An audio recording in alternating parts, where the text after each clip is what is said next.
À quel point voulez-vous réussir? À quel point voulez-vous atteindre vos objectifs? Quel prix êtes-vous prêt à payer pour être heureux, vraiment heureux?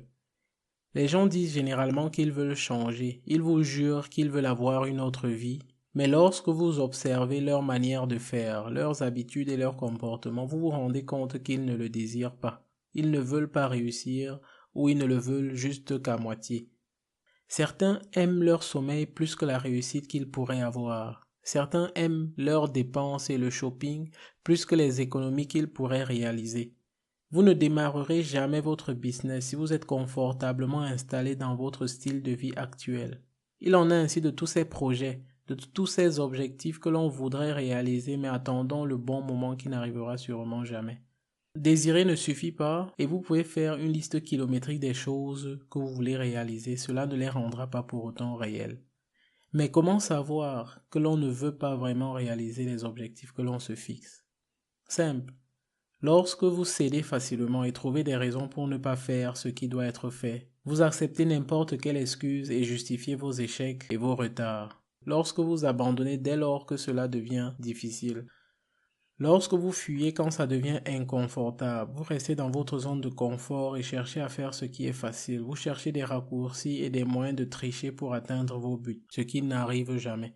Vous oubliez que si vous voulez quelque chose que vous n'avez jamais eu avant, vous devez être prêt à faire quelque chose que vous n'avez jamais eu à faire. Les mêmes causes produisant les mêmes effets. Si vous voulez vraiment atteindre vos objectifs, vous devez être prêt à faire des sacrifices. Les gens qui ont du succès font ce que ceux qui n'en ont pas ne veulent pas faire. Ils se sacrifient pour leurs rêves. Vos rêves, vos buts, vos objectifs doivent cesser d'être des désirs et devenir des besoins.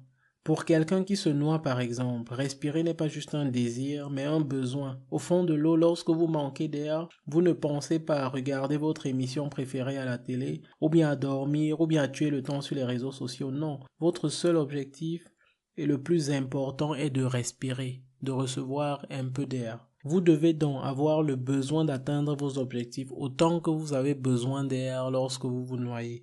Vous devez être tellement obsédé par votre but que vous oubliez de manger, que vous oubliez de dormir. Toutes les personnes à succès, en l'occurrence les sportifs comme Samuel Eto'o, Cristiano Ronaldo, Kobe Bryant et j'en passe, travaillent jour et nuit et sans relâche pour atteindre leur but. Ils s'engagent et ne quittent que lorsque leur objectif est atteint. Il en est de même pour les entrepreneurs de renom ou les business comme Dicalo ou Cessoc. Pendant que vous dormez, certaines personnes ne dorment pas, elles travaillent. Pendant que vous regardez votre série préférée, pendant que vous mangez et ne vous souciez pas de votre temps et de vos rêves, d'autres personnes avancent lentement, pas à pas mais sûrement vers leurs rêves. Comme Usain Bolt le dit, votre succès se prépare dans les coulisses. C'est là que le plus dur est fait. À vous de décider ce que vous voulez faire de votre temps dans les coulisses. Merci d'avoir regardé. N'oubliez pas de laisser un commentaire mais surtout, abonnez-vous et partagez pour plus de vidéos.